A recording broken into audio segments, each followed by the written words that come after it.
Guys ট্রেনে করে বিয়ে করতে যাচ্ছিলাম আর আমার সঙ্গে যা যা হলো চলো তোমরা ভিডিওটা লাইক করে দাও বলছি। গাইস একটা দাদা আমাকে ফোন করে বললো হচ্ছে যে ঘুরতে যাবো আর তার সঙ্গে তোর বিয়েটাও দিয়ে দেবো, তাই ফটাফট রেডি হয়ে বেরোচ্ছিলাম আর তখন আমার গেঞ্জিরে নাকে দেখতে ও ওয়াও বন্ধু। তাই ফটাফট আলমারির ভেতরে মাথাটা ঢুকিয়ে আমার পাটার পারফিউমটা নিয়ে নিলাম, তারপরে বেরিয়ে পড়লাম আর দাদার সঙ্গে বাইকে চেপে যাচ্ছিলাম। তখনই দাদার গার্লফ্রেন্ডের কথা মনে পড়ে গেল।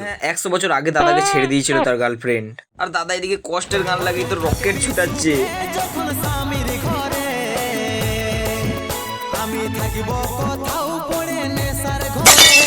ও দাদা একটু আসতে চালাও, আমার এখনো বিয়ে হয়নি গো। দাদার বাইক চালানো দেখে আমার প্যান্ট তো খুলেই যাচ্ছিল। তারপর গাইস চলে এসেছিলাম রেলওয়ে স্টেশনে। হ্যাঁ আমার বিয়ের জন্য একটা বড় পাড়া ট্রেন অর্ডার দিয়েছিলাম, কিন্তু সারা সেটা এখনো এলো না গো। তাই তো কষ্ট নিয়ে বসেছিলাম, এদিকে দাদারা এসে বললো তোর আর বিয়ে হবে না গো। তাই গাইস এক বুক কষ্ট নিয়ে চলে এলাম একটা দোকানে আর অর্ডার দিয়ে দিয়েছিলাম সিঙ্গেল পকোড়া, আর তার সঙ্গে ছিল গ্রিল লঙ্কা। এত কষ্ট নিয়ে লঙ্কা খেয়ে সুসাইড করছি। শালা কি ঝাল।